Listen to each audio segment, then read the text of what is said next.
Hey Shahid, Jing, how's it going? It's Hey, Sebastian, how's it going?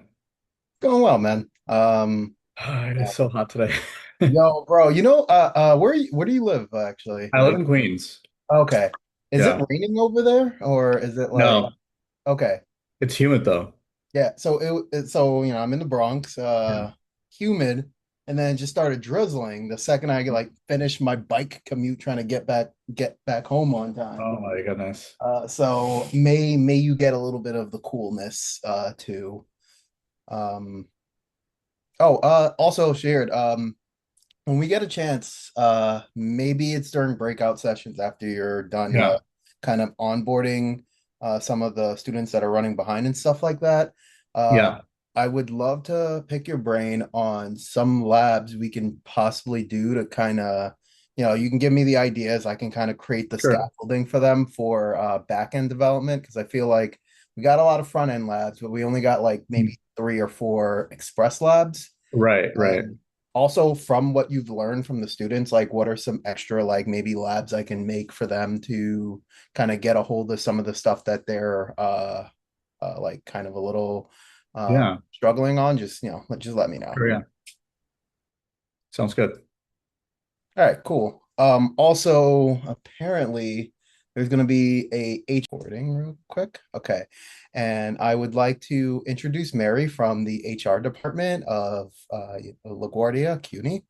And thank you for your time and actually seeing us at this hour. Mary's just wants to make sure that y'all are basically in the right, like y'all have your ducks in order. You're dotted your T's, crossed your I's to make sure everything's okay for the internships coming up. So without further ado, I give you Mary. Hi, everybody. How are you? So I want to just start to introduce the idea to make sure that you guys are beginning to at least collect your documents. It's my understanding that you have not started the onboarding process for your paperwork for this internship. Is that correct? Has anybody here started the paperwork for their onboarding process with anyone? If you could sort of raise your hand. Don't be a ghost town, everybody. So nobody's met with anybody yet, is what I'm assuming.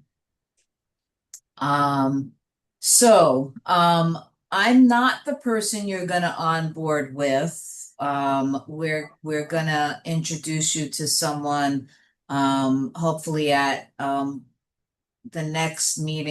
meeting next week, and we'll get that process started. But I wanted you guys to start thinking about a couple of things.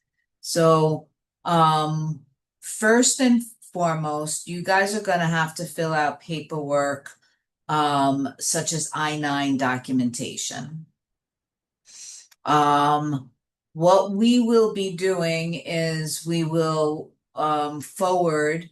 You guys are meeting today, it's Tuesday, so I can forward an I-9 document so that you guys can take a look at it, become familiarized with it, look to see what documents you need to produce in order to complete an I-9.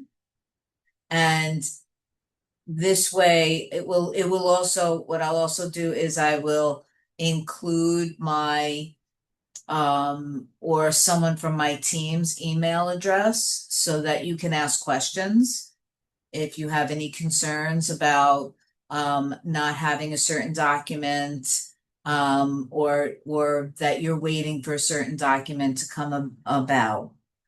Um, if you are an international student, you're going to need to meet with the international student now. We're going to have to introduce you to the international student office so that they can assess what you might need. Um, and that's going to depend on whether or not you have your social security number yet. So everyone here is going to have to produce a social security card in order to get paid. And if you have restrictions on your social security card, we need to make sure that we meet all the criteria for you to ensure that you have all your documents in a row, so that you can get paid appropriately and properly. If you do not have a social security card yet, we need to help you to apply for one. So there's different steps depending on where you are in the current situation, in your current situation. And we want to just get ahead of things. You know, I believe you're all supposed to start the internship on or about June 22nd. So we're just about a month away right now, and some of these things can take a little bit of time. So we want to make sure that everybody is in line with what it is that they need. What I'm going to do is, after I meet with the other half of the cohort tomorrow, I will get everyone's email address here, and I will have someone send you all an email. It will have a list of the documents that you need to choose from. It will also tell you whatever list of a small list of documents, such as the social security number, a social security card, as to those documents that you absolutely need, such as the social security card. So perhaps you've lived here your whole life and you have a social security number, but you don't have your card. You're going to still have to get in touch with Social Security and get your card. You're going to have to ask for that card. So what I want to do is I want to be able to reach out to each of you through someone else in my office who's going to explain, you know, these things in very short, succinct, this is what you need to do, and start to gather in order to make sure that you're all ready to get on board. Does that make sense? Show of hands, yes? Yes, okay. Does anybody have any questions that, you know, that have any concerns or questions that you feel comfortable talking or raising with the whole group here? You can unmute yourself and ask any question you have. And again, what I want to mention, this is a safe space. Also, one of the interesting pieces is more than likely if someone has a question, like yeah, like if you have a question, more than likely two other people probably have Somebody. that same question. Hi, I have one I, question. sure, go ahead. So which form you said? E90 or You're gonna need to fill out both, you know, you're gonna have to fill out a number of documents to be onboarded. But the ones that I'm concerned about making sure that you have everything in order for is the I-9. I9? So the I-9 is gonna ask you, let me see if I don't have it to show you. It's gonna be,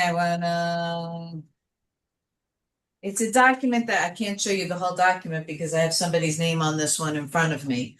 But what it's gonna ask you for is you have to fill out on the I-9, you fill out your name, your address, your date of birth, your social security card, social security number, your email, your phone number, and then you have to check a box that says that you attest to your citizenship or immigration status. And there's 4 questions.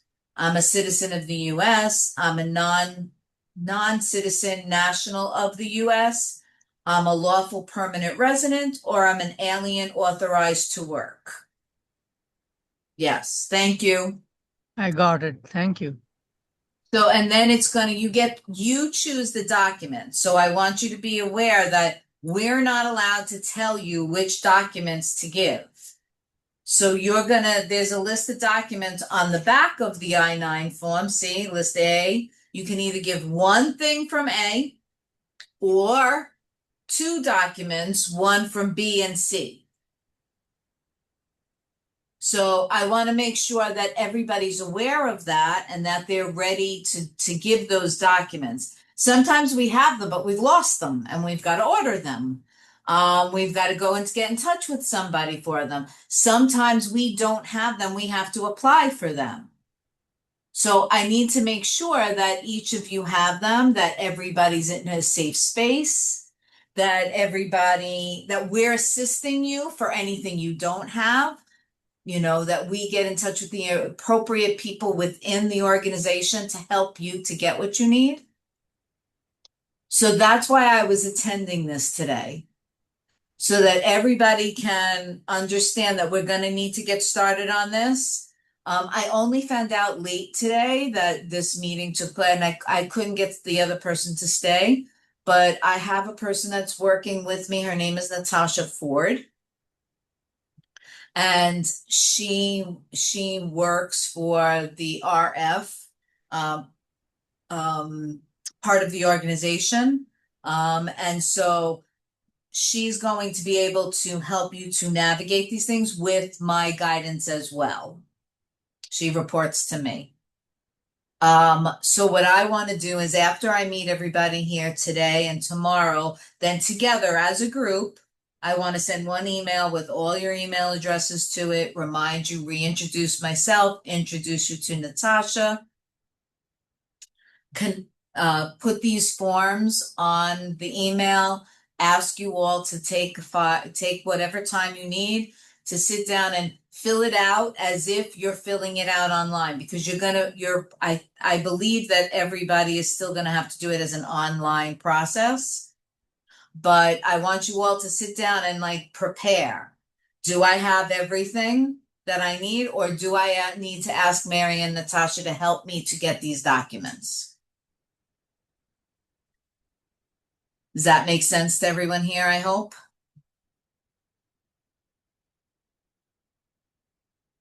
Okay. What I will do is I am going to, can I put in a chat? Do I have a chat here? Let me see, chat.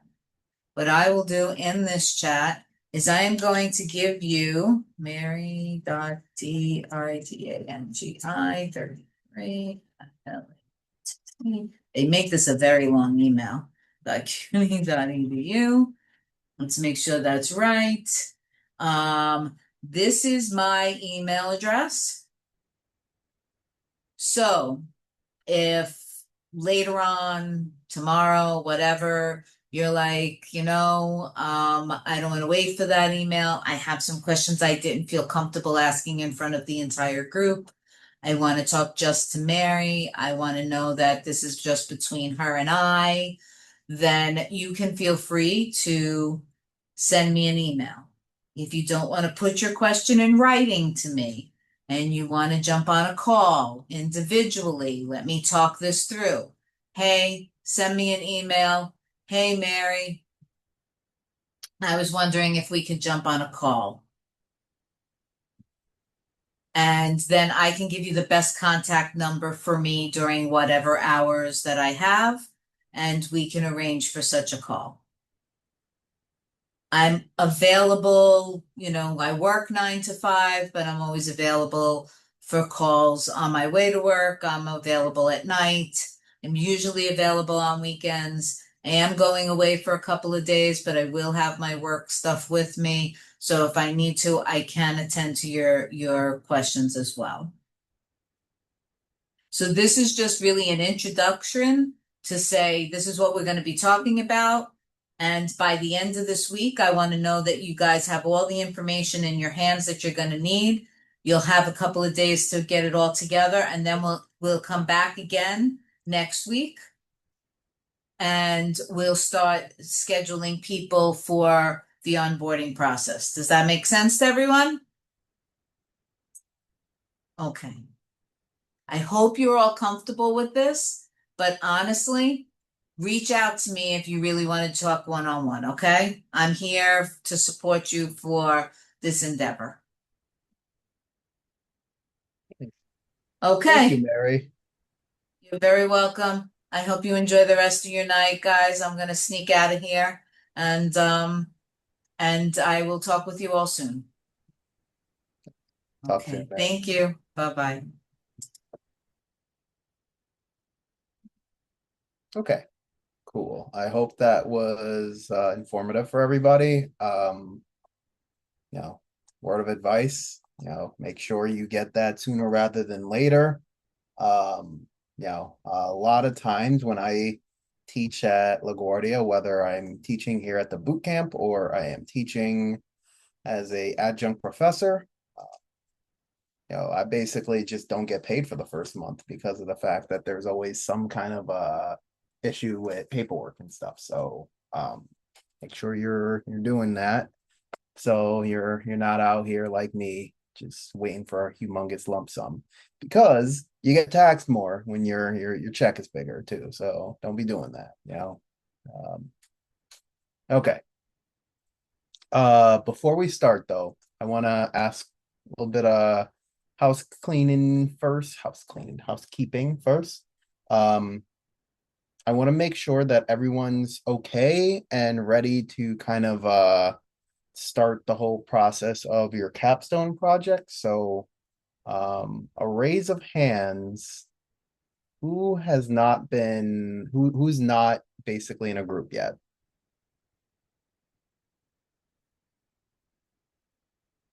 Yeah, don't be shy. I know like one of y'all probably ain't. Okay. Of course, Jonathan. We got Justin. Got Arun, right? Am I saying your name right? Okay. So technically we have three people here. Jonathan, were you in the last class on Yes, Monday? I was. Okay, I was about to say, like, we have two Jonathans that don't have a team out here. But um yeah, honestly, I understand a couple of y'all kind of started later. A couple of y'all just haven't had the time to really come together. But I would implore y'all to basically just, the three of y'all that basically raised your hands, that's a group right there. So y'all can call yourselves Team Misfits and make the best project out here. That's how every one of those underdog story start in the movies from the 80s, which is like 50 years ago for you guys. So apparently talking about oldies out here. Watch The Sandlot, guys. It's a good movie. All right. So long story short, I want to make sure that y'all are kind of talking with your teams. As like I know I give y'all lab times. I know some of y'all probably have team members in cohort one and stuff like that, but really just start like coming together and just trying to make sure that y'all are set up for success. So because here's the reality of this right now, which is kind of wild. I find it wild. Is like when you take a look at this, what's it? Calendar calculator. Take a look at our calendar over here. Honestly, let's get out of June over here. It's the 19th right now. So we have the 23rd, that's one Saturday. We have the 30th, that's another Saturday. And we have the 6th. And then right after that, on the 8th, group one will be presenting. And on the 9th, you guys will be presenting. And then y'all are off to the races for your internships. So, like basically, you only really have 3 full weeks right now. And the more time you have together, the better. It's part of the reason why you guys should be kind of like doing the labs together, like the groups that are grouped up already, and the people that aren't grouped up should be finding your groups. So it would be ideal and very helpful for you guys to actually start that process now. So um, I know Saturday we kind of like talk through this, like maybe I'll just y'all don't be listening to me, but listen to me. Trust me, y'all are gonna wanna start sooner rather than later. Because what's gonna happen, because this always happens, in every project that the project or capstone or hackathon y'all will ever be a part of. You're gonna get to the last day, the last couple hours, and you're gonna be like, damn, I wish if we only had a couple more days, the magic we could have made in that last stretch of time.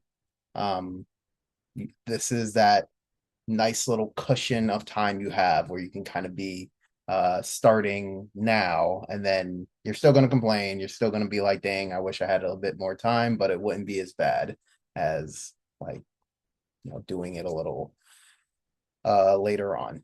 So for the three of you guys that don't have a group right now, I would recommend going on Slack and chatting with each other. And for those who have groups, here's what y'all should be doing on Slack. TTPR. Got our lovely Slack here. We have all TTPR here. And as you can see, there's this little section here where I kind of created this whole team list. I made an example of kind of like how a team should be kind of tagged, and then you have your little team name here. On like the people that have their teams, which it seems like everybody but three has their team already, should actually be should have put their team names in here. So put your team names in here, like like S and like very much like the format that I set up here. Click on this button, so you send it to all in the channel, and then hit enter, and basically the whole collection of people in this group here will see your team, but also us as the instructors will be able to see, all right, you guys are grouped up, this is great. So that's going to be helpful for just making sure y'all are like all paired up. Okay, so gonna do it. Not now, we'll go through lecture, but like after class, go and do it. Okay, so I have one question. yeah, sure. Yeah, means I was late admitted in this group, in Hmm. this cohort. So I have a question. When do we have to present our presentation and what's the Yes. criteria? It's online and I have a friend, he's in cohort number 1. So we Hmm. want to make a group with him. So is it okay? Yeah, that's so one the latter question, that's okay. You'll kind of you'll be able to present basically either in class 1 or class 2. We'll figure that piece out, don't worry. Um and the due date is actually going to be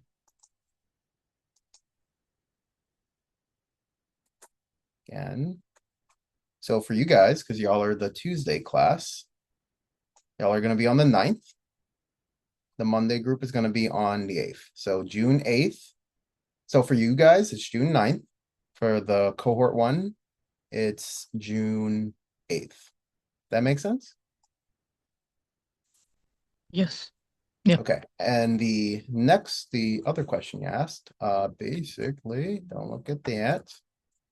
Well, actually, I'm gonna go to Best Buy because that's the example I'm gonna show y'all for class today. But what I want to show y'all is an example presentation. So the TLDR is basically what you'll be doing is sharing, very similar to Luis's presentation from the past class. But basically, what you'll be doing is presenting your app as if you're pitching to a company. So first, you kind of talk through the problem that you're solving. So like, hey, we noticed this problem. So we've created this app. So you state the problem, you create the solution. Your solution is the app. Basically, you talk through what the app is, what it does, so on and so forth. You talk about the tech stack, so basically what you use to build it. You talk about one tough technical challenge that you've done, basically. And after that, you talk about basically the like next steps you'd want to do for your project and kind of your roadmap as if you were going to like continue working on it. You should continue working on it. And basically that's it. The reason for this is when you talk to employers about this project that you've made, you should kind of feel as though it should almost be like you're pitching this app to that person because you're pitching yourself to the company that you'll be interviewing for. So keep that in mind. Does that make sense? Yeah. Okay. And I will share more examples the second I find them, because I did a couple of these back in the day. It's a pity y'all couldn't see the original app that I made back in my capstone. The technical problem was ridiculous. Yeah, but at some point I'll try to dig it up. But okay. Any other questions? Okay, let's get to that there education.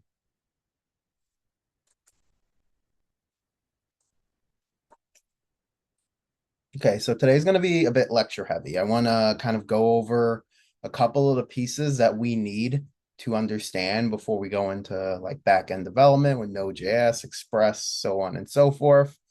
So a little context is I want to kind of communicate like basically I want to treat this as if almost like it's a Christopher Nolan movie where we're starting backwards.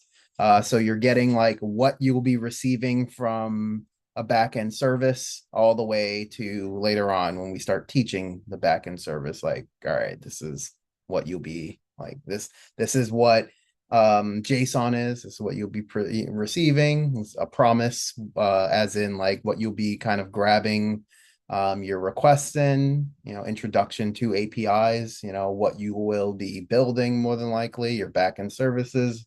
A lot of times will fit within the realm of an API.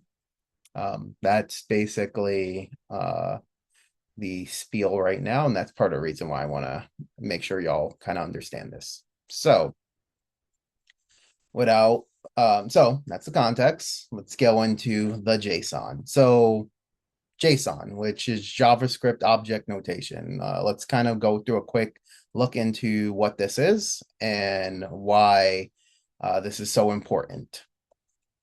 So JSON is JavaScript object notation. It's this lightweight data like interchanging format that is widely used to kind of like move data around and communication on the web. A good way of kind of explaining about this is like, when we make a request on a website, like when I am like over here being like, I need to waste some more money at bestbuy.com. I hit this button over here. What's happening here is thousands of little like either mini requests or network pieces are coming together to kind of provide this data for me so I can hit the iPad section and kind of like figure out, hey, what am I receiving here? What's available? What's on sale for Memorial Day coming this week? So when a user basically like scrolls through a website and you kind of see this little gray loading icon, you can kind of see that it's almost like preloaded. It's basically a card that's trying to load the information here. This is more than likely talking to a backend service that then presents the contents to our front end, which is something which whatever framework you're building in your web application will be that front end receiving it. And basically then you present it to the user in this nice slow format. Eesh, man, like what is wrong with my internet today? All right, either way. how is that data received? It's more than likely going to be JSON. I pretty much guarantee it is JSON. So here's the interesting thing about JSON. Even though the name is JavaScript object notation, it's this fundamental understanding for like basically passing these like data around through all languages. So your Python Django app will be basically using JSON all the way to your Java web app will more than likely use it all the way to your React app, which y'all are learning now. I'd like to kind of think of JSON as this kind of universal shipping container that you basically, we all know how to kind of ship our container here. And that shipment kind of goes to either your front end, or actually, let's say if you're making a request, like you're trying to purchase something, goes to a back end service. But we all kind of know it's in this like nice little neatly wrapped package here. And it's standardized, so we all kind of know how to interact with it and open it up, package it up, so on and so forth. Uh, as I mentioned, a lot of languages use this. So uh, I hope I hope this analogy rings true for the next like 20, 30 years, but you can kind of think of this as like the United Nation, where basically, we've all kind of agreed on these standards on how, like data should behave on the web. And now everyone kind of conforms to these rules. So it just makes data a whole lot easier to kind of like move throughout our different web applications, whether it be through your app or basically building out a application program interface, an API, to actually have other people use data from your app as well. So we'll talk about APIs a little later. So what is JSON? You can really kind of think of this as like this object that you are used to from JavaScript land. It's just kind of like it has this key value pair system that, like is based on the JavaScript object syntax. And basically, as I mentioned, many programs use it, but you've been kind of playing around with this for a while anyway. So, again, if we take a look at this, I'm going to just copy it, go into a browser here, JS Fiddle over here. Let's get this out of here. Actually, great. I have one already. So basically here, clear this, clear the console, get this out of here so we can see the console a little better. Move. All right, yeah, that's the most I can move. But if you see our declaration of a person here is kind of like that object that we're used to, that JavaScript object. We have basically a key of name. If we were to basically just type in person.name, hit run, the log there, we should see John. As you can see, John is here because we have basically our key of name points to John. Let's say if we wanted to do something, and like the thing about this is with this data, you can kind of picture basically working through your application as if you're interacting with like a JavaScript object, but it's really just JSON over here. So we're going to talk about what other data pieces it can handle, but just because it's 7-Eleven, let's kind of move through there. But before we continue, does that make sense? Like Java, this JavaScript object we've been interacting with is basically the same structure as of JSON, which is what we're learning about today. Okay, cool. If y'all have questions, just kind of like yell so I can hear you because I can't see y'all right now.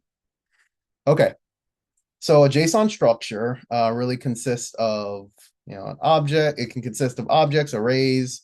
Um, you know, like what's kind of cool about this is arrays are kind of enclosed in that square bracket and can contain multiple arrays. So if y'all kind of remember playing around with the Pokemon Pokedex API from your Pokemon lab, which I hope you've all done, um, you would see that the result that you get from that JSON object is basically a lot of just like little mini arrays, mini objects inside of objects that you kind of have to like navigate through to get your data.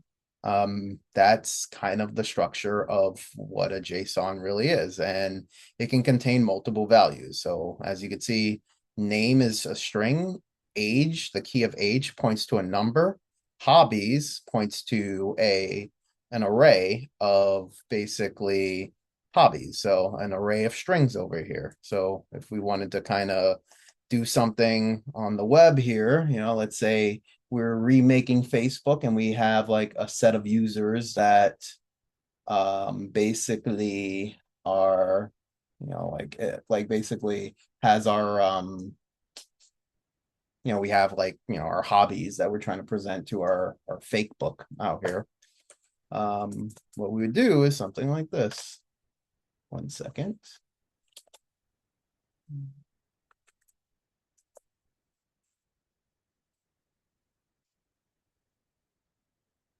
Uh,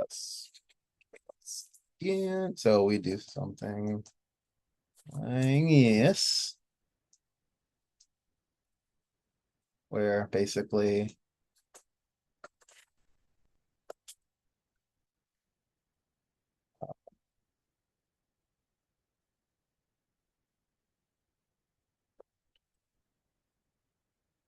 we'd have our little index over here. It'd be 0. The idea is like, hey, where's our maximum going to? So as long as I less than the index of basically, this is kind of how we like navigate through our JSON as well as our object structure here. So it'll be like person, which is our JSON object here, dot hobbies, which is the key that we're trying to point to. So that points to our array, dot length, hobbies, dot length. Basically, hey, as long as our length is more than I, keep looping through. We're gonna increment our loop here. So what I want to do is kind of just show you how like, hey, you'd probably be able to make a list on your React app with something like this. So we do console log here. And basically say like, hey, let's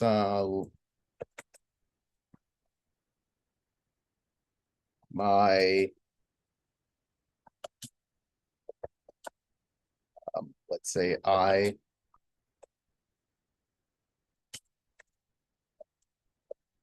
hobby is, then we basically loop through our hobbies over here. So person dot hobbies brackets I. We can do something like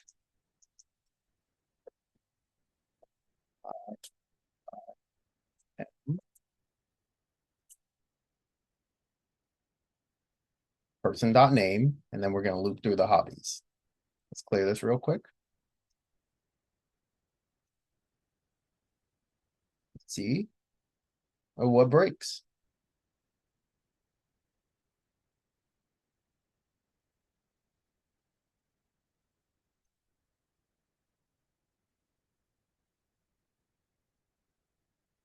This is really like taking a minute to load over here.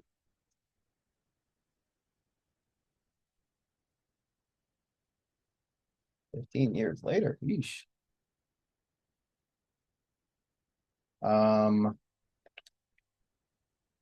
I'm gonna copy this real quick. Let's do a quick refresh here, so I'll lose everything.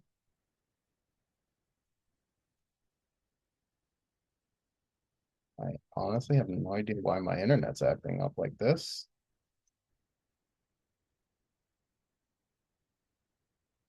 There we go. So I am John, my hobby 0. I always hate that, so let's do the whole little add here of index I plus 1 here. So it'll be like my first hobby. So, oh my goodness, what is happening here? This card.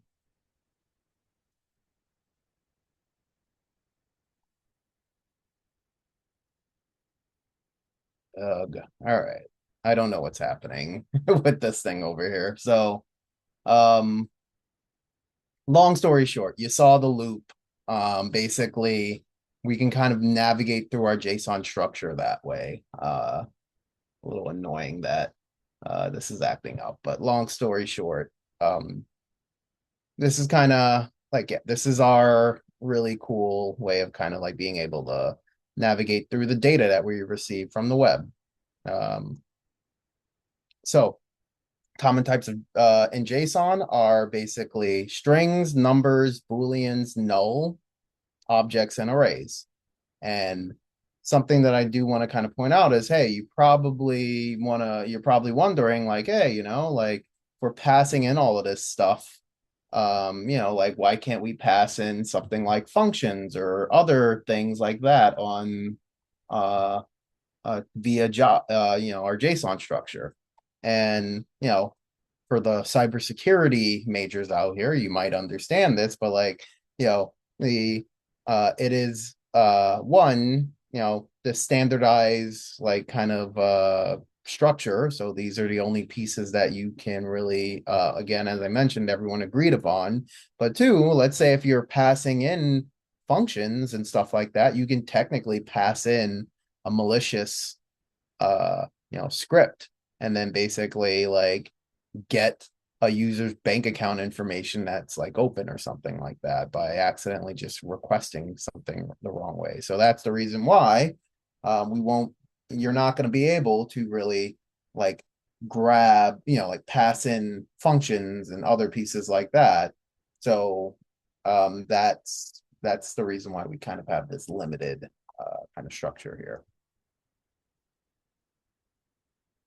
Okay, so generating JSON, as I mentioned before, our JSON structure is really this object that we're used to, but to actually turn it into a JSON, we have to call this function JSON.stringify on our actual object here, which basically we start this out as an object.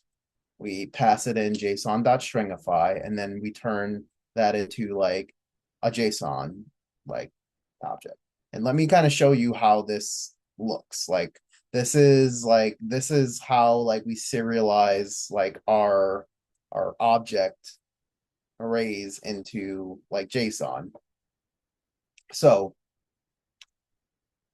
I'm gonna kind of show you the slide here and then give you a little analogy here. So if we take a look at that whole JSON.stringify, like the results of that, it would kind of look something like this, where we're basically getting this weird string instead of a JSON. And then when we're ready to kind of turn this into a JSON again, we actually have to call it JSON.parse on it. And then basically we can kind of run all of our object key value navigation within that. Why do we do this? This is kind of like the equivalent of us with our little package here. Um, basically, I'd like to say like this is our package. This is, I have a pack of Yu-Gi-Oh cards. Let's call that our JSON over here. We put this into our box, basically with JSON.stringify, package it up, and then ship it to our next like our front end app, our back end services if we're posting or doing anything like that, or basically like anything else. Like that serialization is kind of like the standardized way of like packaging our data up so we can kind of ship it the right way via the interweb. And JSON.parse is basically you just opening it back up and then being able to do your little like card thing. I actually just got sleeves. So there's like nothing cool there, but basically that whole packaging and and opening up the package is basically what we're doing with that whole JSON.stringify, JSON.parse. It's the way we kind of navigate our data through the internet highway.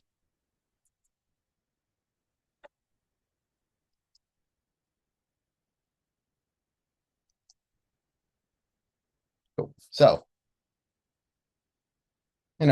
practical uses of JSON, where it's, as I've been kind of mentioning, it's really used for between client and server, storing configuration data, representing data, structured data and APIs, databases, so on and so forth. So, an API response is in JSON format. You're kind of used to that Pokemon API data from your lab. That's JSON basically being stringified and then parsed when we kind of receive it.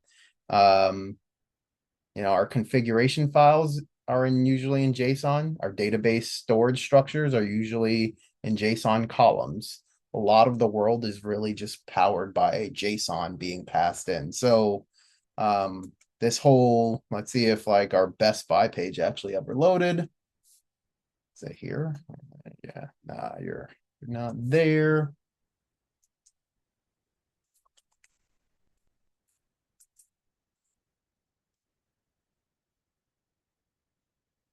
Let this, like when I'm actually showing you this and it's taking forever to load, let this be an example of why people kind of choose different like frameworks, like some are extra fast, some take forever to load. There it goes. So I get my little data packets and then I get to see basically what Best Buy has placed on my browser to waste money on. There it is.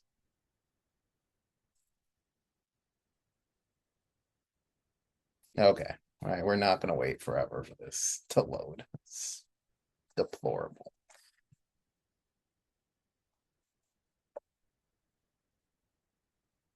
All right. So in conclusion, like JSON's just kind of like that standardized way of us just kind of like basically putting our data in like a package so we can kind of ship it out to um others. And others are really just like either our front end app receiving it all the way to our back end services receiving data from what a user did on the front end, or all the way to receiving data from a API, like let's say the Reddit API, which basically powers that JRTV app that I shared with y'all like a couple weeks back. But all of this is powered by JSON, and all of like it's really this little standardized way of kind of controlling data that allows us to do a lot of cool things on the web. Any questions on JSON before we go to our next subject? Okay, I'll take that as a no. So Wait, excuse me. yeah, Justin. So it would be possible to like have a API and turn that into a JSON file? So usually the output of what you would kind of like, let's say if you create an API, like what you would be either receiving or what you'd be sending out is that standardized lightweight format JSON. So your API is going to do some weird stuff and we'll either present JSON so your front end can receive it, or you would be sending JSON to a API. So to answer your question, you would be presenting that API. Like you would, if you made an API, you would be kind of passing things or receiving things via JSON. Does that make sense? Yeah, thank you. Yeah. Luis, you want to chime in? Yeah, so just for people to like get the understanding, like APIs, think of your chat message and iMessage. There, it like an API is the iMessage. You are interacting with two end users, and they're just passing on JSON blobs or JSON files to each other. And the API is just the iMessage. It's the one who's receiving and delivering it across the platforms. Thanks, Luis. Yeah. Who's a good basketball passer, I guess?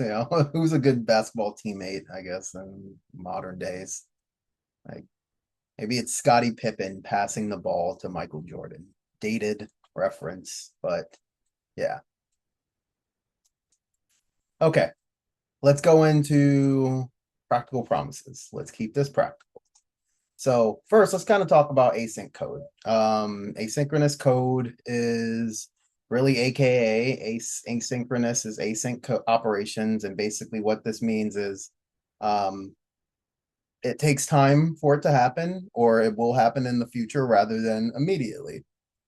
So JavaScript doesn't wait for async operations to finish before moving on and continuing its execution of other tasks. So it's kind of weird in this sense of like you can think of like one thing happening really slowly, and then like everyone being like, all right, this person's gonna take forever. Let's go on the other side of the stairwell and move a little bit further and stuff like that. And then that person will finally go up the stairs.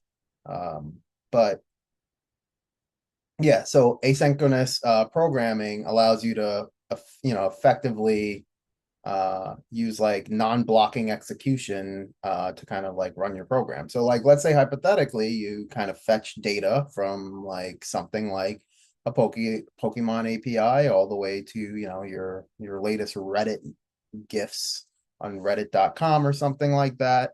That's going to take a little bit of time, but you don't want your browser to just kind of freeze without and stuff like that. Like basically this is how the web worked in the past, but the idea is like, let's say you make a request on the web and like you're frozen for like 2 seconds. You can't do anything until like that request like finishes. Basically, that's what the web would kind of feel like if we didn't have asynchronous functions out here. So JavaScript provides like callbacks, promises, and async awaits to kind of manage that async operations for you. And you're going to learn this. You already had been playing around with it, but let's kind of go through it a little bit more so you can kind of see it in action and not be intimidated by it when you're using it out in the wild. So let's kind of like go through a first kind of order of operations for our console log out here. So first, our first line is going to be like console log 1. And our second line here is going to be a set timeout that has a anonymous function that basically console logs out to. But we have basically a parameter here that says like do this after 10 milliseconds. That's where the 10 is coming from. That's what the 10 is basically means there. And then we also have like another console log that says 3. So we have 3 console logs. There's 1, 2, and 3 all in sequence, but we have a async function kind of in the middle. Which order do you guys think this log is going to fire?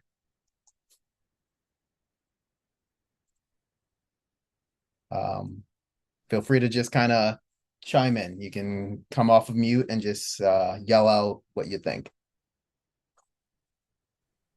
1, 3, 2. 1, 3, 2. That's a good one. Anyone else? Well, let's check. we load through, and obviously the first one will be 1. And you're right.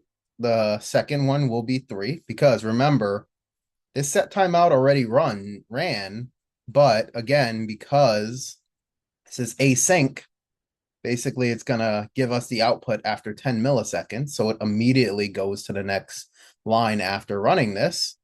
Next up is 3. Surprise, surprise. And then that leaves us with the last set console log out to be 2. Yes, basically, this is a very basic rendition of what async code is really doing.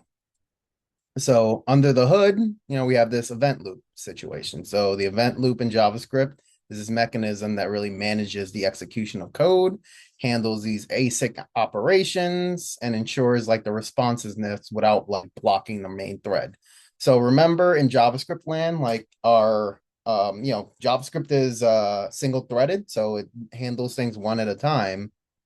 So, like if this really happened, if without this whole kind of event loop async magic over here, you would click on a button and you would wait for 2 seconds, or like let's say if I was on bestbuy.com out here, like dealing with the nonsense that you saw happening over here, and I were to like refresh this page, we didn't have async working here, I would basically have my whole page frozen waiting for these cards to load, which are still not loading. Like literally, we would just be here forever waiting for the content to load instead of being able to scroll around, get sick of these guys, and go to Amazon.com where things actually load.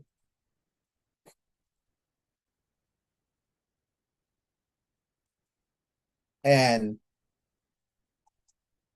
also, little tangent, let this be this is kind of the reason why, good architecture and choosing the right framework and all of these things are important.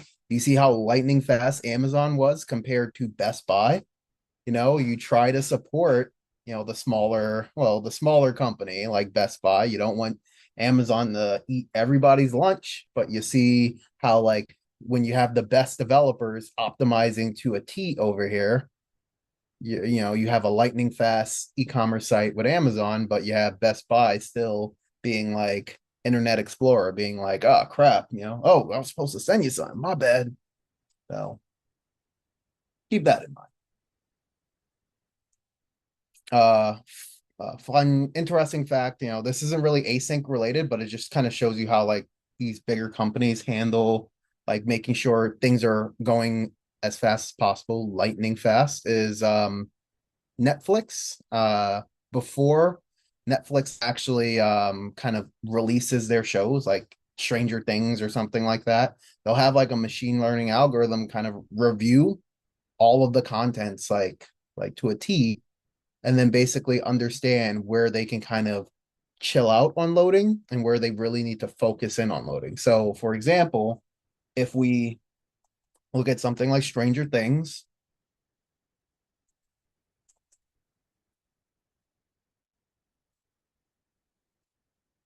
I honestly thought this was like the coolest thing ever. But basically, we look at Stranger Things over here. Can't see your screen, Hasasio. Yeah, I'm trying to find a good image for y'all to kind of to point this out. Um, like over here, do you see like these guys riding a bike here?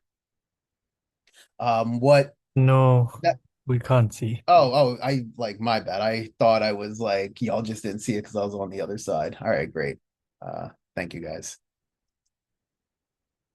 7:30, man. Just it's been but basically, do you guys see this little image over here of Stranger Things?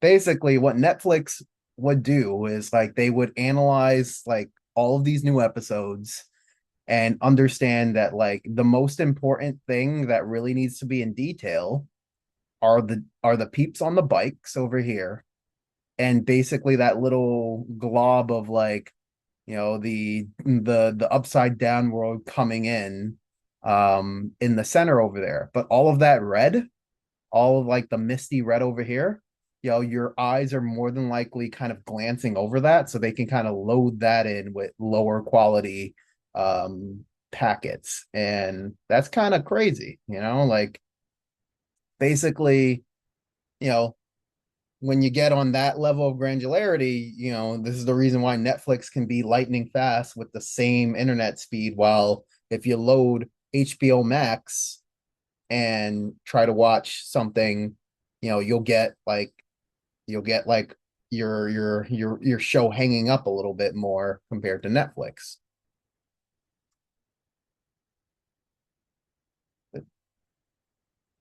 All right, let's get back to it. So handling async code. All right, so how do we handle async code? Callbacks. But what is a callback? Remember this. A little refresher. It's a function passed in another function. Comes in two ways, blocking and non-blocking. Basically freezing things up or non-freezing things up, basically. So let's kind of take a look at async callback here, based off of reading a file. So what we're doing here in this whole getting configuration little nonsense here is basically we have a console log where it says getting configuration. Then we have a whole file system kind of key name there dot read file. So basically we're reading the file, and we're grabbing config.json, which is our file. We're getting UTF-8 to basically say, hey, that's basically the way we're going to be reading the contents of this file. Very much like like our JSON file, because everything a lot of times that's being passed in, it's JSON. And what we're doing is we actually have a callback function in here where we have the first argument as an error. Basically, if an error happens, we can kind of grab that and do whatever we need with it. But the second parameter is the data. And hey, what are we going to do with the data? That's basically what's next there. So within us reading this file, which is in our callback, we have a console log that says, basically, I got the configuration. Let me show you the data. And then again, console log after that saying moving on. So this is a bit of a give me because it looks very similar to what we did in the past, but which order would this fire in, guys? Feel free to jump off mute.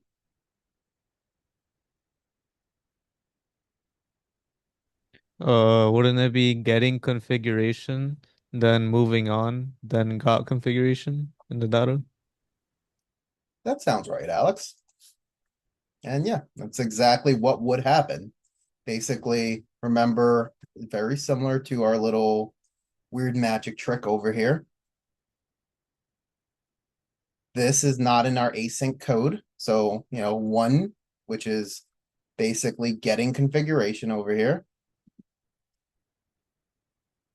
And then we got our async code here, which is, for example, was our set timeout over here. But here it's like something real, like grabbing data from a JSON config. That's going to take a while. That's an async function. So basically, we know that's going to be running, but basically, the idea is all right, move along.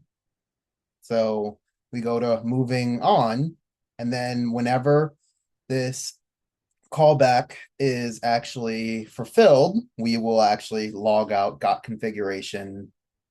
Here's the data. So great work there. All right, so that's all well and good, but here's the problem with callbacks. Like let me paint a picture. You are trying to use AI to actually like look through the luckiest numbers from the past 100 years. So you got this little function called trying to get rich. It's basically doing that async function of reading the file. You're reading a text file called lucky numbers. This has all the lucky numbers from the past couple years. And you have the error message or the file contents. So inside of here, hey, we want to do something with those lucky numbers in this async function here. And the only way for us to really play around with the contents of this, these lucky numbers is in this async function, because that's where we have the file contents. This is kind of the reason why, like with the Pokédex Pokemon app, and you kind of grab the data. I keep calling it the Pokédex, which it technically is. It's grabbing Pokemon data, but with that Pokemon data, basically you had to change the state of like your data, your data state inside of that async function, because like once you left that function, you lose context of it. So we have to kind of figure out what we want to do inside of this async function over here. So here inside of here, hey, we got to do something with these lucky numbers. It's pretty simple, but we're going to do something with file contents because we're trying to get rich. We know the lucky numbers got something, and there's something in them lucky numbers, but how are we going to get rich from it?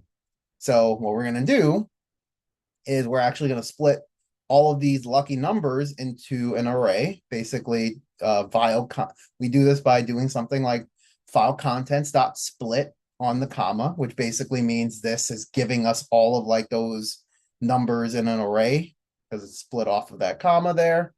And with that, we're going to do another async function, which is basically looping through those numbers. So if y'all remember those for eaches, the maps, the filters, all of those kind of like navigating through arrays that we played around with in a past class are technically you passing in a callback function, So basically now you go in here and you're like, all right, so I'm already in a callback. Let's not forget that we're in lucky numbers lucky numbers file read. So inside of there, we actually have to do another callback, with for each.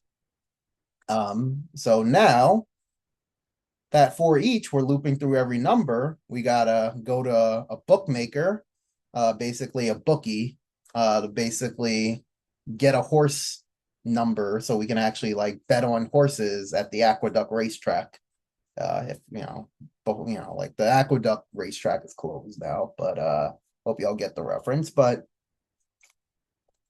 we got this whole nother function called get horse, which is another callback. We get a number from there, and basically we actually start we do something with basically passing in like a horse to see if we want to bet on that horse. And as you can see, okay, this is getting a little confusing. All right, this is getting a bit more intense out here because it's very much like Inception out here. We're in a callback that's in a callback that now will be in another callback. So let's say we wanted to do something like make a bet once we get the right horse based off of like that number. And basically, after a successful bet, what do we want to do? I don't even know anymore. We're like 3 callbacks in. This is crazy. We have entered something called callback hell. This is kind of one of the drawbacks of what you have to do with callbacks, because you need certain data based off of like a callback being successful. Then you have to do some other execution based off of another callback being successful, and so on and so forth. So be mindful of that. Watch out for that. That can happen.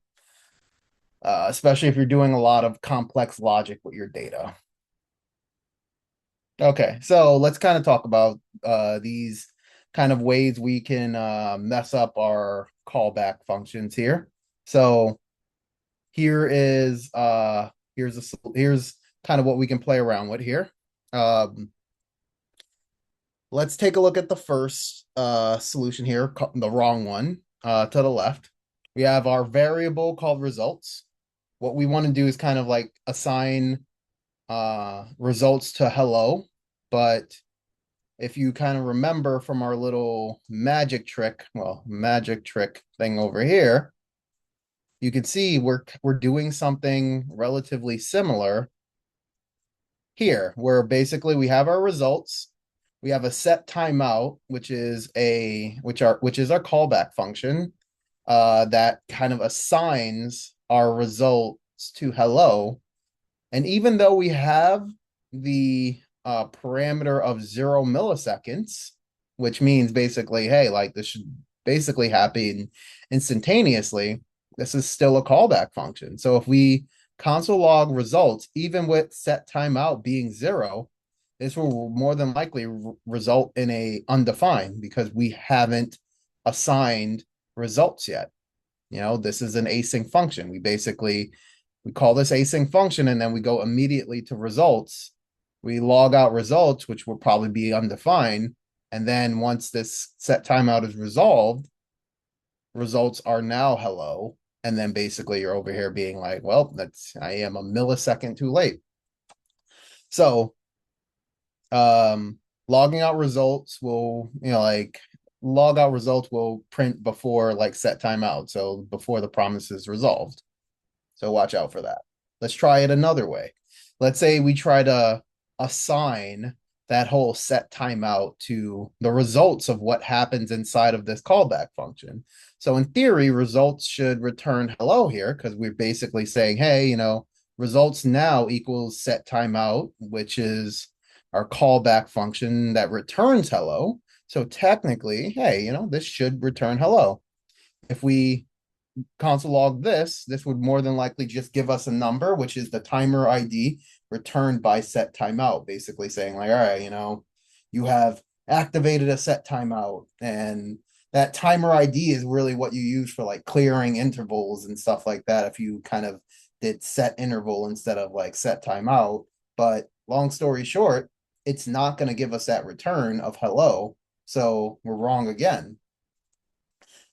This is kind of to the right, like this is the right way of handling it. We do all of our assignments and logs within our callback function. So that's kind of the reason why, you can get into this whole concept of like callback hell here, because you have to kind of like make sure you're doing all of your stuff inside of here, because that's basically when you'll have like the data available. So how do we handle async code callbacks? We got that down. Let's talk about promises. A promise really represents an eventual result of an async operation. It's kind of like thinking about just being like, yo, it's basically being like a reliable person being like, let me hold $1, You'll get it back at some point, but you won't, sometimes you may not get it back at the time you need it type stuff. So let's kind of like go through the difference of like, vanilla async callback compared to an async promise. You can see we're basically asking for the same thing over here, this file.txt vanilla async. That kind of feels like that little callback that we did for a set timeout or something like that. But basically, if we go to an async promise here, you can see that we're honestly over here. Basically, we have like our file read async. We have this then kind of function that basically says, hey, once this is resolved, I want you to do something else. Which within that, we have like two callback functions. On success, this handles a successful read of the file. We can do something with this data. We also have another function called on error, which handles if there was an error, and then you can kind of console error out the output of what that error message kind of really did. So you kind of get a little bit more like granularity with your async promises. It's basically the TLDR there. The stages of a promise, we have like it pending. That's really what's happening when we are kind of awaiting that data to come. So it's either fulfilled or rejected. It's basically Schwarzenegger's promise. It's neither fulfilled or rejected yet. It's currently waiting down the pipeline. So then you have the fulfillment, which is first and foremost a settlement. Basically, you're settling the promise at that point. And this is basically when the promise is successful. The promise transmission is fulfilled state. It's a fulfilled state. You can play around with that data. You can grab all of the movies from the IMDb API and just present what you want on the site. But you also have a rejected state. So this is if there's an error with that request, or that promise, it's still basically settling the promise. So that's something to keep in mind. But basically you get this kind of rejection state and you can kind of look through your error to actually just like see what the issue is, whether it's like, oh, maybe it had a bad request, maybe it's error 500, like the whole server is down on the API site, so on and so forth. So let's kind of go, let's repeat basically what we did here to kind of like bring this home on how you can kind of interact with promises here. So first and foremost, let's go to the left side. This is kind of like that whole example we've been seeing throughout class today, where it's like we have a declaration, we declare results. We have this promise statement here, and we assign results to hello in that promise statement on the success function here, on success kind of thing. And then we console log results out. This will more than likely be undefined as usual, because remember, we set this promise up, but we don't really resolve it until like basically this console log is going to log before we resolve our promise. So we're going to have an undefined here. It's not the right way to do this. Again, if you assign results to the set timeout promise here, you're not really going to get the results of hello, the return there. You're really going to be getting basically that whole promise object where you'll see a value of the promise value being undefined and the promise state being pending, because we are still in that whole Schrodinger's promise statement right now where the request is still pending. It's neither fulfilled on the success statement yet or fulfilled on the rejected state yet. So the right way to really handle this is basically within the promise, you have like this kind of then kind of resolvement here. And then basically from there, you can do your logic. You can do whatever you want. So in here, you got this whole promise dot then, and that's the callback that basically you can kind of return to basically state hello. But also you can also chain on another then, which is basically, think of this as like, all right, when you're resolved, I want you to do something. So you can basically chain on multiple thens to kind of do things in sequence or do things within your callback function. So we have this whole then resolving on a success here, but we also have like then right afterwards, basically, hey, handling the results. So we basically, our first like on success function, we return hello.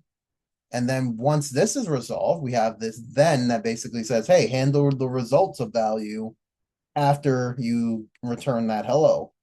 And basically what that's doing is console logging our value, which is what we've returned here, hello. First one handles the return of the promise, and the second one handles logging it. This is kind of how you can handle this whole promise and logging our value from a promise resolved. All right, so error handling. So how do we handle errors?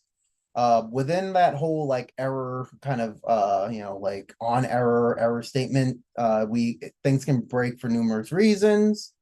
But what's important is we can write out like code to kind of handle these situations. Some of the possible issues we can face are 401 unauthorized. Let's say we are trying to make a request to something like, for example, I'm actually trying to do this with Reddit right now, where I'm over here like let's say if we're on GitHub here, I'm over here trying to like grab this, grab my secret ID, like my Reddit client ID, my secrets Reddit key here. I'm not, don't ever like put your secrets on the web here, but basically what I'm doing here is actually like I need to like log in to the Reddit API to grab the data that I need. So if I were to just go in and request this without doing that, I would get a 401. I'm not authorized. I'm probably a bot trying to steal all of their information.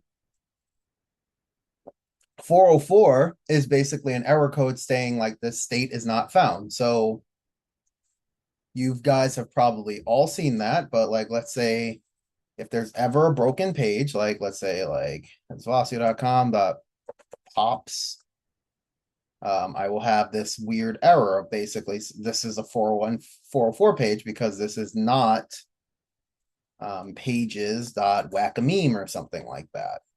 So what's cool, I'm always a fan of like making silly 404 pages. So you can do a lot of cool stuff with your 404 pages, but this is an example of a 404 page that is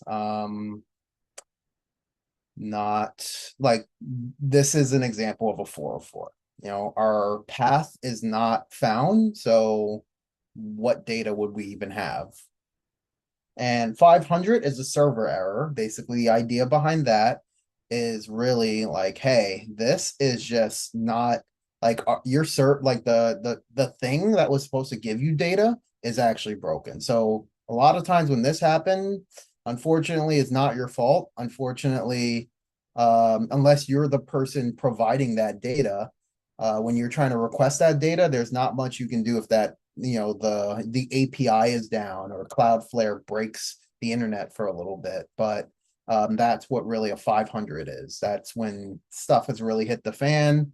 And but that these are kind of like 80% of like the error codes you will be dealing with. And understanding those is how you can kind of handle these things differently. For example, for this 404 page over here, what I did was actually I realized like, all right, if anyone gets here, I just need to, like I need to link back to my site, but if anyone gets here, I can handle this 404 in a silly way, like every time someone gets here, it's a random image from like something that I like worked on in the past. And this was actually before AI, so all these were actually custom made from artists. So it wasn't as simple as basically prompt engineering a photo out here.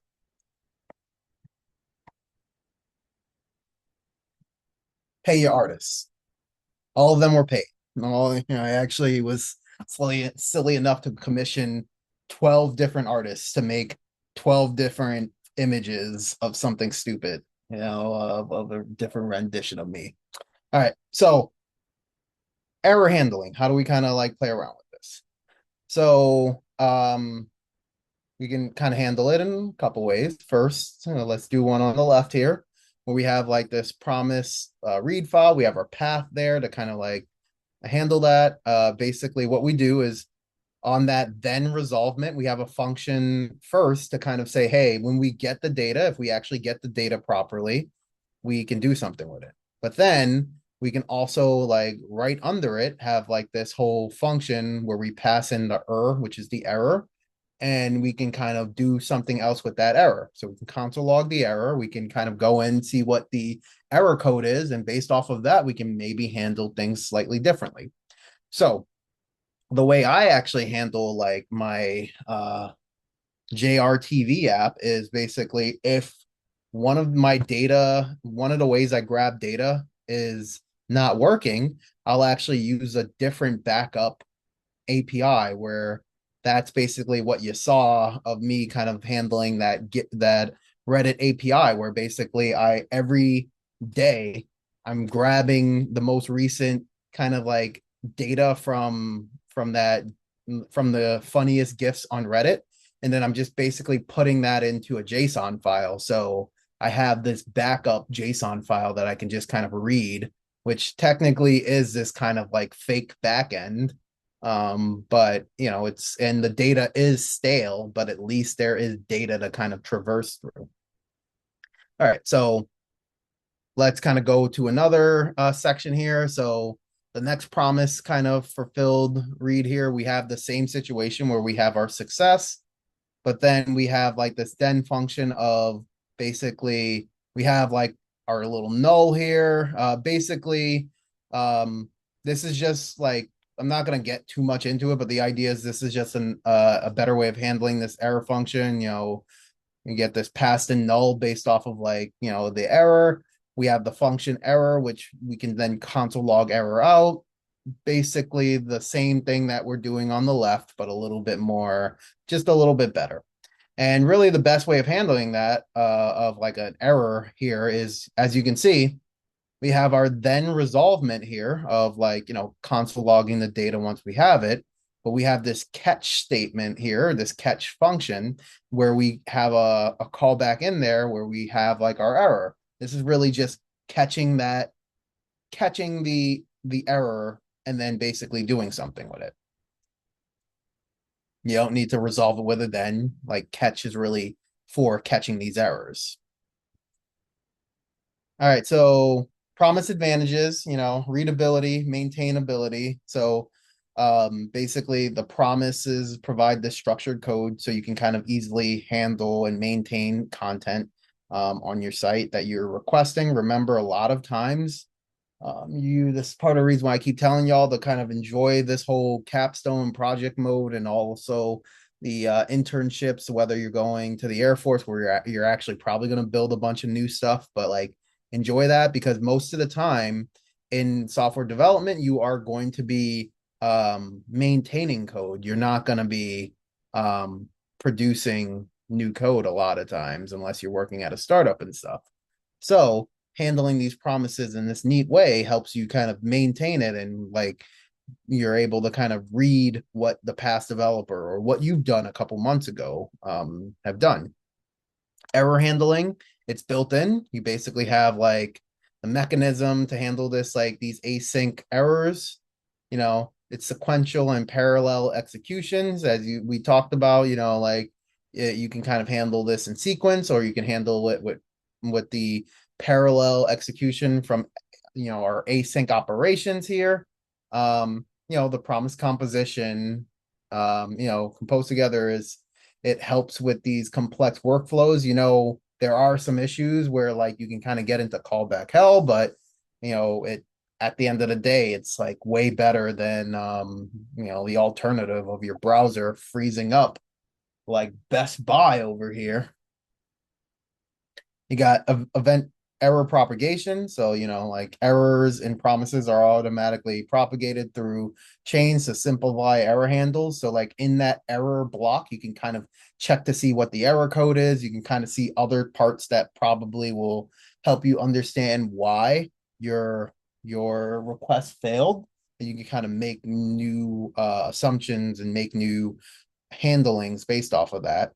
And the promise-based API, many libraries and frameworks offer this promise-based APIs for easier integration. So like when you're using APIs for your apps and stuff like that, let's say if you're using NYC Open Data or something like that for something, you'll more than likely be using like this promissory kind of statement there. So like getting used to the way this works will help you handle data in other places. Okay. Let's get into external APIs and React.js. This is only 12 slides, so we'll be able to knock this out by 8:30. Apologies that we have to rush through it, but remember, did you see you saw that calendar? We only have 3 weeks left. APIs and you. What's the dealio? So what does an API stand for? Application Program Interface. Really just, it's kind of like this, I like to think of it as like the internet highways that kind of like you can grab and receive data from like your favorite like software applications all the way to your favorite app. So I love Reddit. I love the silly stuff you can see in Reddit. I can talk to Reddit and put that data into my app using their API, using the highways that they built out. APIs provide a set of rules and protocols for different software components, and how they should react. So like the idea is, I shouldn't be able to kind of like hit that Reddit API and grab everyone's personal data.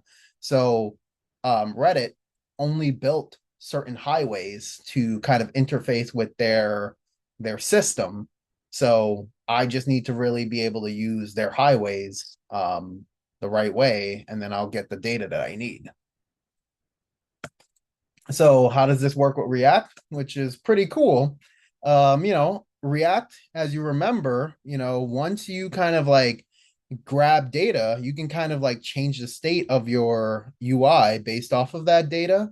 And like your UI updates in this dynamic way. So basically, you provide that vast data and functionality to exchange between your React app, and your React app just becomes alive based off of that.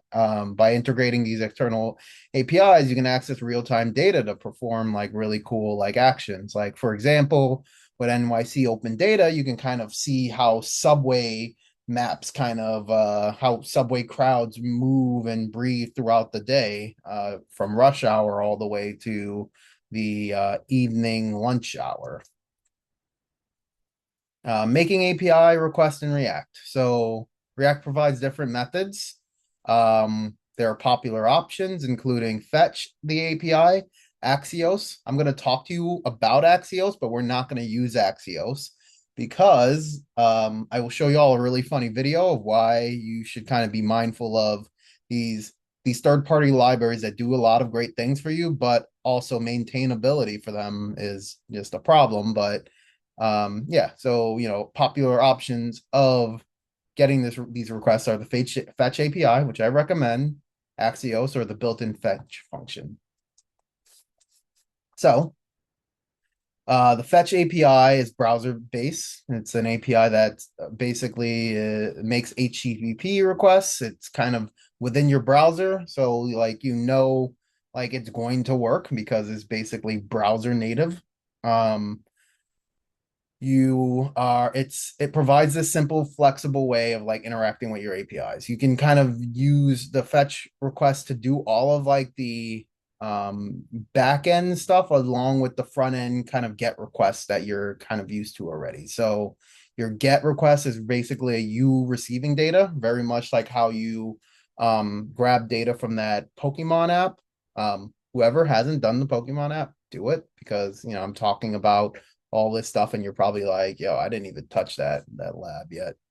Put and post are kind of you posting or putting stuff into the the back end of a particular API, or basically your back end services, along with delete. So let's say you're trying to delete a tweet because you remade Twitter for good or something like that. You delete the tweet by basically making that delete request. All of that is kind of powered through that fetch function, and other HTTP requests. But these are like the bread and butter of like fetch there.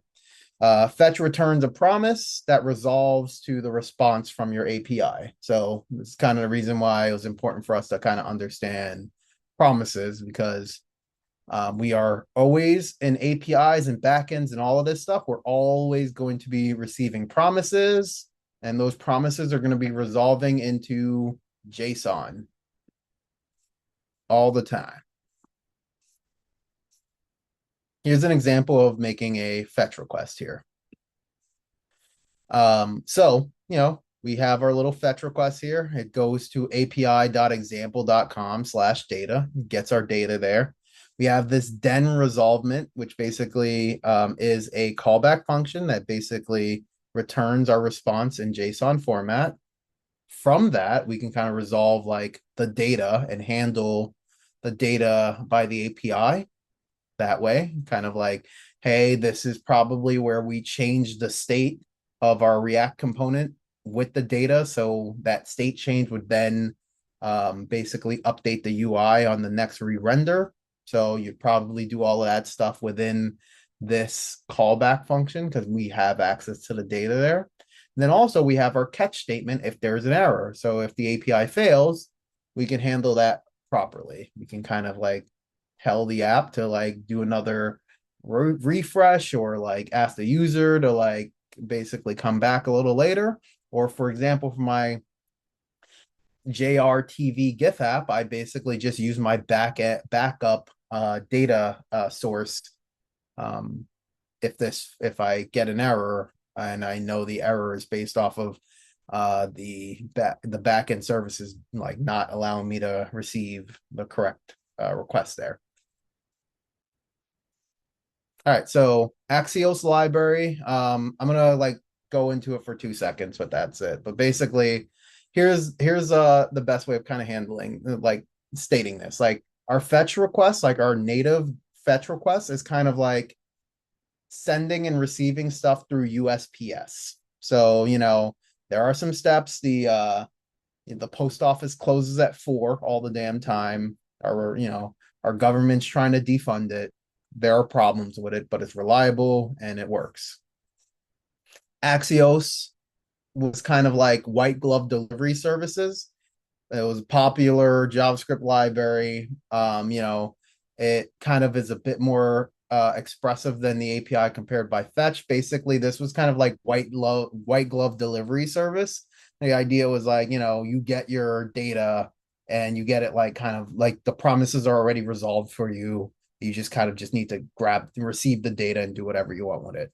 White glove delivery service, it's great. Like this kind of is an example of how like, if you are a developer and you're having a pain point problem, probably thousands of other developers are dealing with that. So if you basically create a library that solves that problem, thousands, maybe millions of people will actually be able to use that.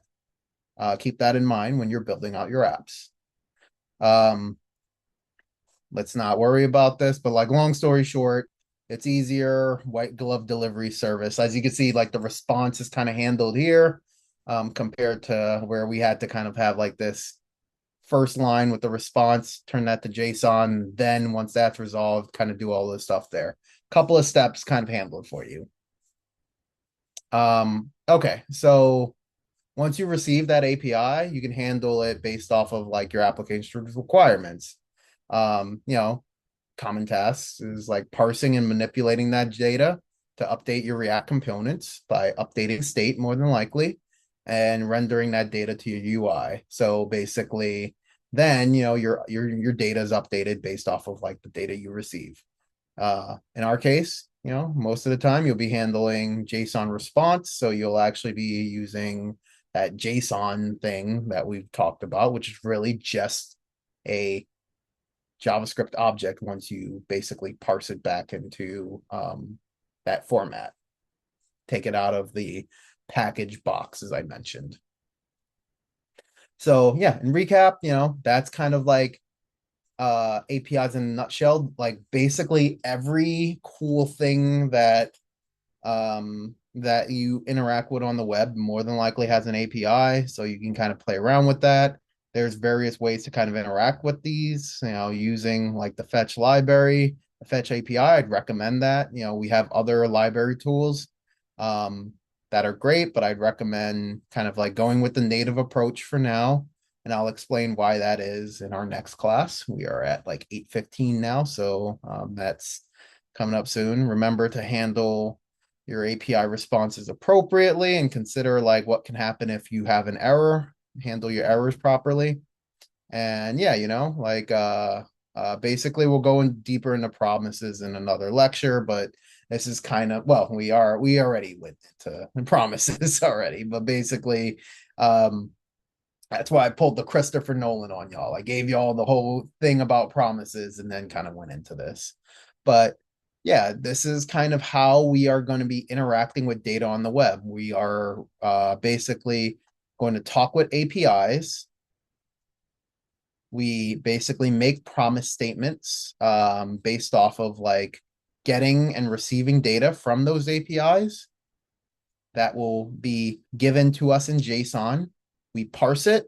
We do what we want with it in what our application requires, and then we update our React.js front end based off of changing the state from receiving the data from these APIs. So yeah, that's kind of it in a nutshell. Actually, we may have time to go into the video. I really hope so. Well, first things first, I want to make sure y'all can hear this video first. So I'll crank this up. I don't like it because this video is awesome. I'm gonna play it, but like, please, someone stop me if you can't hear it. If you're a JavaScript developer, I have some bad news, but put down your. Did y'all hear that? Yes. Yeah. All right, perfect. All right, so this is where I'm gonna leave y'all.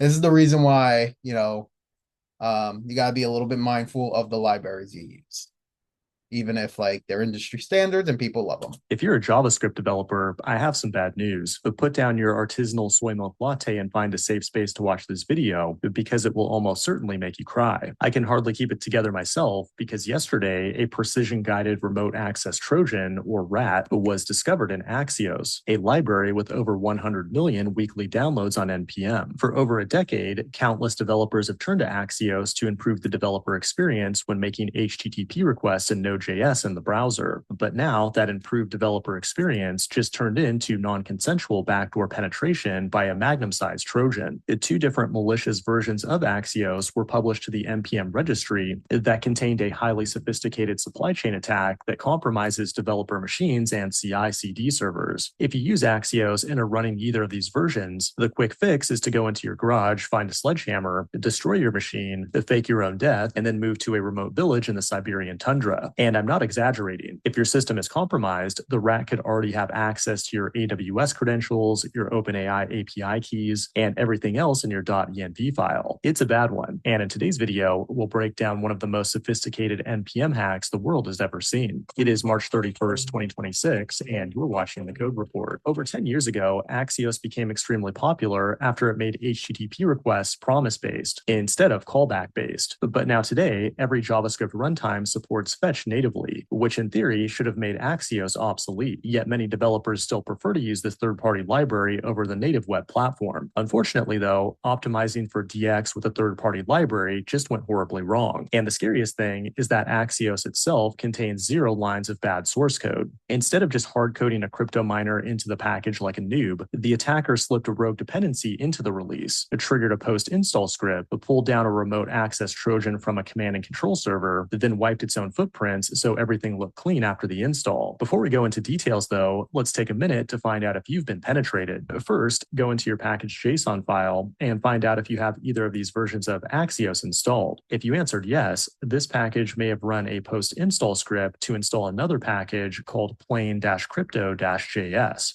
Go into your node modules and see if you have this package installed there. If your project tests positive for this package, you can then run these commands from Mac, Windows, and Linux to find out if there's an actual rat living on your machine, or remote access Trojan. If the rat file is found, you are screwed. Your system is compromised, and simply deleting the rat is not enough. You'll want to immediately roll all API keys and tokens and follow this guide over at Step Security for more instructions. But the big question is, how did this even happen? Well, it starts almost the same way every other hack starts. The project maintainer's NPM account was compromised. Normally, releases are published with a GitHub action, but in the malicious versions, they were published under a Proton mail address. The attacker obtained an NPM access token to publish these packages, but how they actually obtained it is unclear at this point. In any case, the attacker maintained another package called plain crypto.js that looks identical to the legitimate crypto.js package. Most importantly, the bad version of this package contains a post-install script that runs some JavaScript code to install the rat on your machine. It's called the rat dropper, and although the code was obfuscated, Step Security was able to analyze it. The rat dropper works by piggybacking on NPM install's lifecycle. The script script will first detect the system you're running, then reach out to a remote command and control server where it can fetch a second stage payload tailored to your operating system. Once downloaded, it then writes the payload to disk, then executes it to establish remote access, at which point it can steal your credentials remotely and do all kinds of other bad stuff. And then finally, it cleans up after itself to avoid detection. It deletes itself, it deletes the package JSON and removes the post-install script, among other things, so that the end result is running npm audit that doesn't raise any red flags. And that's the story of how a single npm install turned your machine into a botnet, which really makes you appreciate rock-solid platforms like Mux, the sponsor of today's video. Their highly customizable API is by far... All right. We don't need to worry about ads.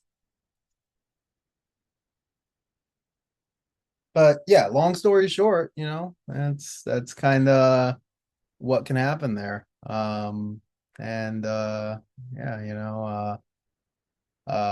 as you can see, I'm wanted by Jackie over there, but I swear it wasn't me. I didn't steal your credentials out here in these streets. But yeah, like, yo, the saddest thing is that dude has a cleaner goatee than me. I gotta go to the barber.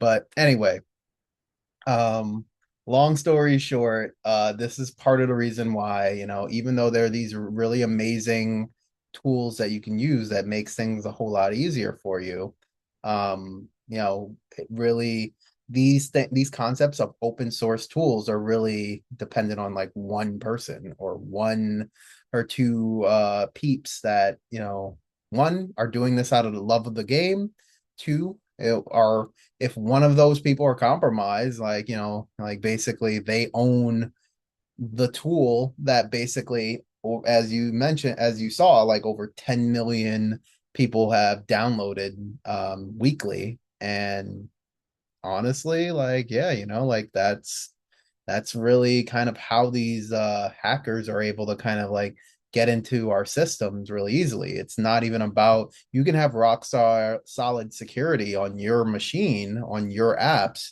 but you're only as strong as the cheapest dependency that you've installed to kind of make things work properly on your end. So part of the reason why I would say, even though you can update Axios and actually use a version that won't steal your credentials, but this is part of the reason why, using the native stuff is more than likely one of the best ways to kind of like get you out of really getting hacked. Because here's the deal, like, someone can hack the fetch, and when, like, Claude Mantis comes out, and and basically we're all screwed. But at this point, that's kind of like, try to limit the things that you can kind of where you can, is really where I'm getting at there.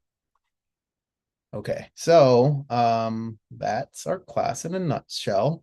I will let us out a couple minutes early. For the peeps that did not, again, there are a couple of people that are not in groups. Can you raise your hands again?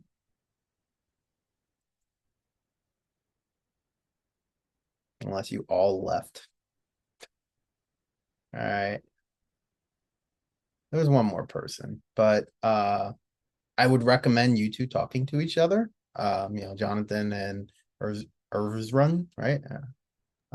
Justin is Ernest? Arun. Okay, Arun. So Justin, Arun, Jonathan, go in yeah, like basically I would say like talk to each other about that piece there. And let's see if like y'all are a good fit there. Okay. But yeah. Um any other questions, guys? As Vasquez, I have a question. What's up? Can you repeat what was the objective of like building our app? Like you said, we have to solve a problem, and then I forgot the question. Great question. So the problem that you're trying to solve, the solution, which is your app, the tech stack that you used, basically explaining the core functionality there. You getting your hair braided? Oh, well, anyway, this class is wild out here. But basically, your like basically problem you're trying to solve, the solution via the app, basically a small tour of your app, the functionality there, your tech stack, a tough technical problem that y'all had and how you solved it, your next steps on what you want to do, bit of a roadmap, and that's it. Oh, also each of y'all explain the each other, like, basically explain the team, like who are the people that are involved, and that's it in a nutshell. I will provide, the kind of like working template of like what y'all should really be hitting, like probably on Saturday actually. So um y'all kind of know a brief understanding what you have to do, but like I'll give y'all a little bit more information. Like your biggest um goal is actually to just kind of like get the app working, get the project together. That's the vibe. I will try to make presenting as easy as possible for you guys, okay? All right, cool. And yeah, if that's it, get out of here, guys. You can go get your hair braided now. And if you found that guy at the poster over there, he didn't do it. He's been framed. Take care, everyone. Have a good night. Good night, guys. Thank you, Bye. Professor. Good night, thank you. Guys.